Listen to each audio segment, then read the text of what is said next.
Okay. I have a journal for you that's from January 21st, the first one of that day. It's been sitting here a while. I tell you what, the next day after I write one of these, I have forgotten what was said in it. So the title is Turn On Your Intuition, Interior Chapel, Coming Home.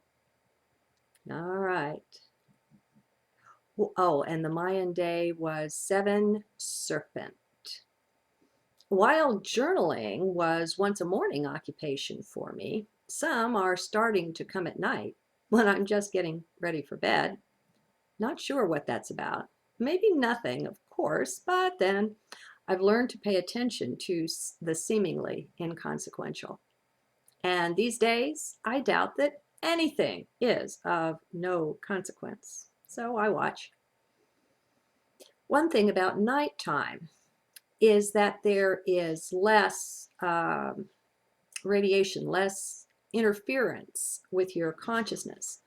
First, the sun's radiance adds a definite energy and influence to things. And then, two, all the people being up and about their daily tasks with the little minds running round and round on the Ferris wheel in there also generates a lot of mental energy, thought waves, which ride on the shared ethers. Whether we know it or not, we are all telepathic to one degree or another. We're all connected. All of our atoms are entangled. We're actually one.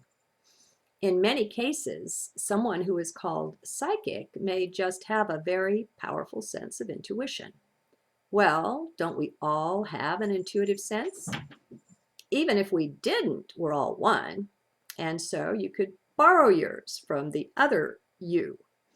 And even if all of that were to fail, there's still the atomic entanglement at the quantum level. It's all big, one big quantum entangled fractal, the way I see it.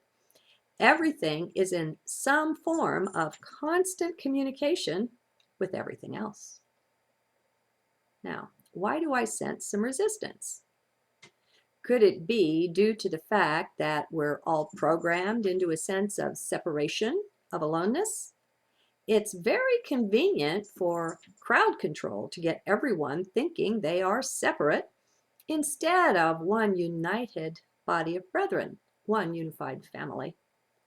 It was in the controller's best interest to keep us that way, isolated, the powers that were. So let's be stubborn, I say. Let's break out of it. Better yet, let's simply step out by going within. Yeah, I know that backwards reflection thing again. To go in, to go out. Oh well, I find it acts that way. In our central core, in our heart, for lack of a better term, we find that oneness as an actual experience. Things seem really different in there, and they are. How we believe is how we create. When we have core beliefs in such things as separation and competition, scarce resources, well, what kind of a world will we naturally create in that case? Not a pretty one, surely. What if instead we were to be fully aware of our oneness? What if we actually knew by direct experience that it's not possible to hurt anyone without hurting the self? What if the golden rule were, instead of philosophical or theoretical, to be literal, to be experiential? What kind of world would be the result of that? This is such a simple and direct thought experiment. Anyone, even a youngster, can do it. It's not rocket science, and high IQs are not needed. It's abundantly clear, to me anyway, that our world is founded on our basic beliefs.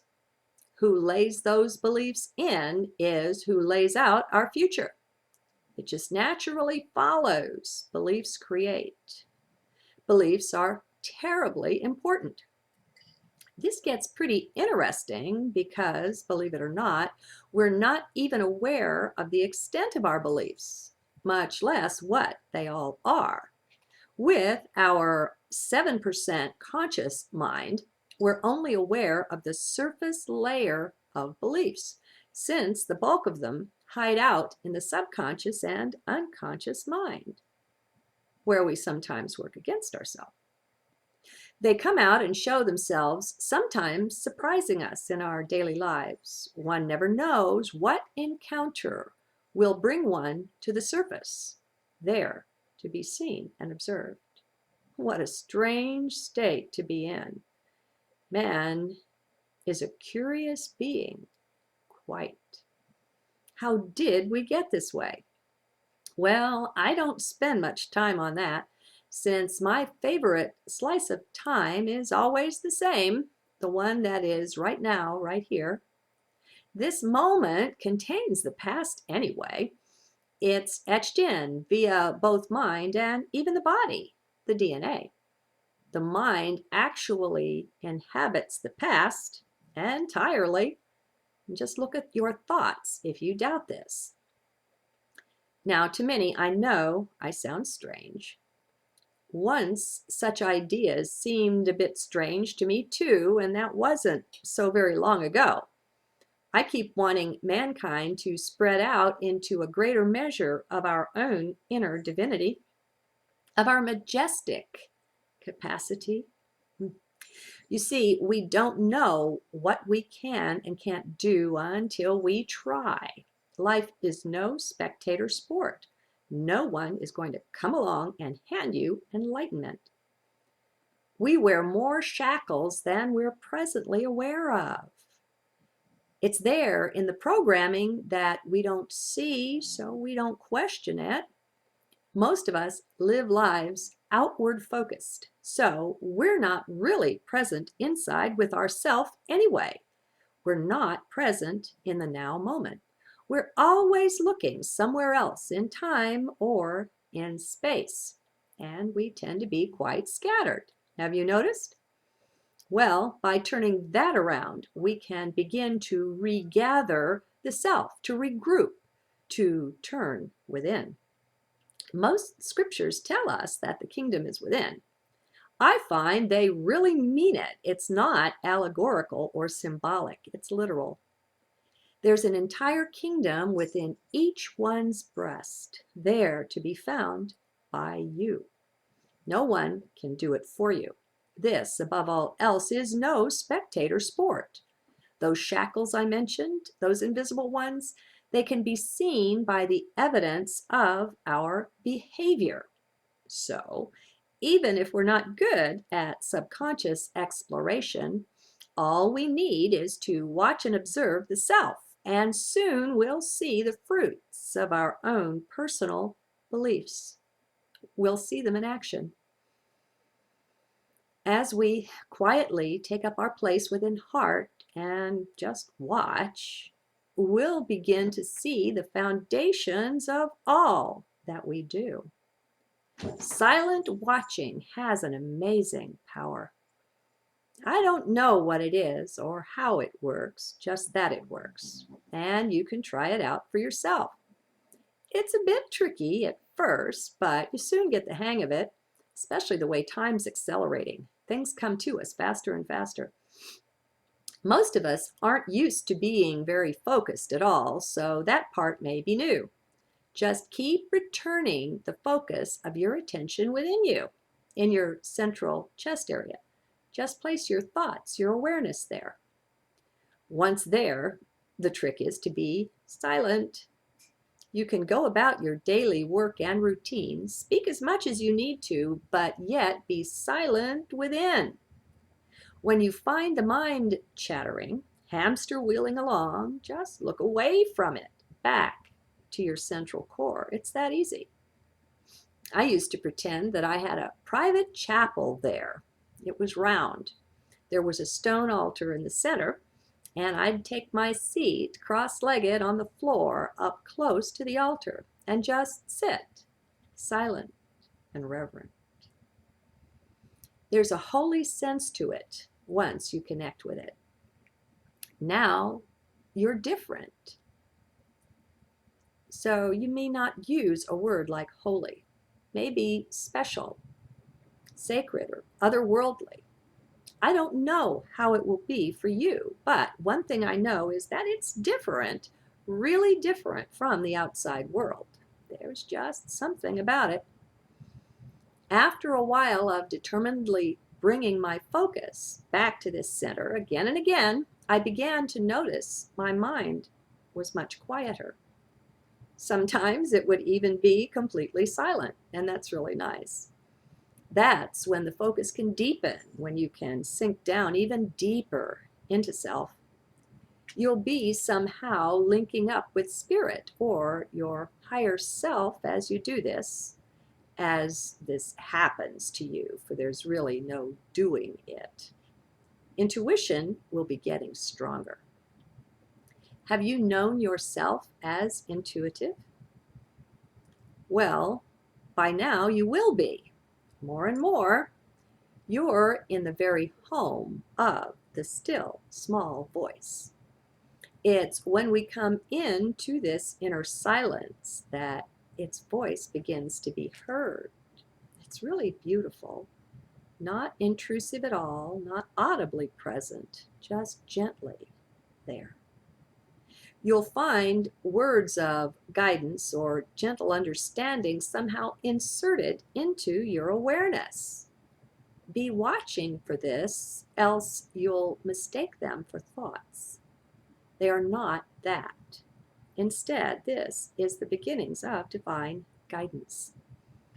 Just stay quietly present as much as you can and as often, and you'll see what I mean.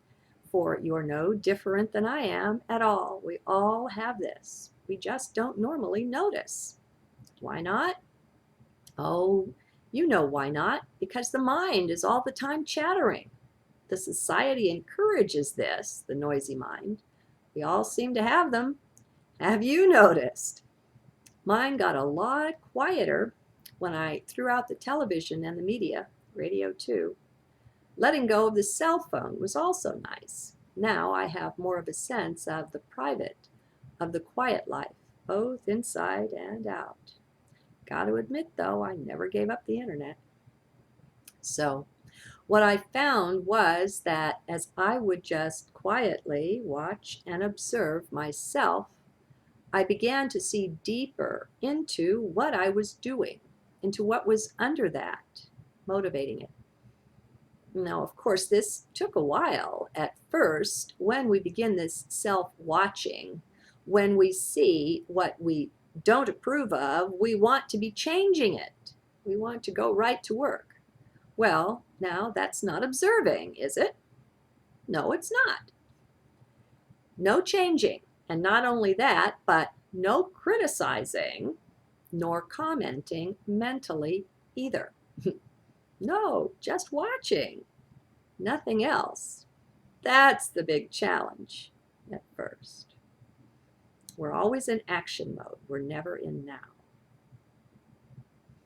So that may take a while, but at some point you've pretty well got it. And that's when the quiet inner voice can begin to be heard or to get louder. Until then, it's simply too noisy. You're too distracted. You're not really present, though you will think you are. I would challenge that if I was you. Don't take what your mind says for truth anymore. The mind isn't half as wise as it likes to think it is. It's quite safe to ignore it. I know that's a radical thought. That's okay. Just let it penetrate. Remember, anything's possible. Learn to quietly ponder. You don't have to accept it. I didn't say that. I said stay open to all things with one simple belief, and it's this: anything is possible. Thus, whatever the odd idea is that comes my way, I'm not closed to it, nor am I quick to accept it. Instead, I just watch. One can simply consider the possibility. Only that. We'll know our beliefs by what thoughts we object to. That's our belief speaking out there. If we're quietly seated or stationed inside in our interior chapel or whatever you've got going on, then we'll tend to notice such things. They won't slip by us as they do in the occupied mind, the hamster wheel kind. I find that all we must do is be quiet in here and be watching, silent and watching, for the intuitive voice to kick in. At this point, I begin to suspect that it's always talking, and it has been all the while. We just never notice because we're outwardly focused, and who among us has a quiet mind? So, how would we know? This could be the case that our guidance has been there, is there 24/7, 365 since forever, but we just didn't know. Life is much lighter, much funnier, and a much more wonderful affair than we were ever taught that it was. We've been trudging and working away under such heavy, unpleasant burdens all these years, haven't we? Well, now I find out it just doesn't have to be this way. Life is meant to hum with quiet joy, divine joy. There's a quiet peace within heart that will spread out and invade even your bones. You become peace yourself. There's no telling you apart from it. Finally, there comes a quiet contentment that just can't be broken, can't be penetrated at all. Desires for things fall away, left, right, and center too. Life gets so much more simple and quiet. It's truly amazing. And perhaps the most beautiful thing of all is it's free and totally and always available to one and all right where you are. There's a true equality here that's only divine. It's too perfect, too lovely to be anything else. Welcome home, my friends. There's no need to wait for ascension or anything else. This is available right here, right now. Just be within, be determined and stubborn. Don't ever give up on you. You'll see. You'll come through for you, and then you'll never be parted. No, never again. You from you, little y, capital Y, self from self. And when you finally found this new home within your central core, there's something else that will happen. You'll be such a quiet radiance in yourself that the whole world will benefit. You'll simply radiate that, whatever that is. Good day.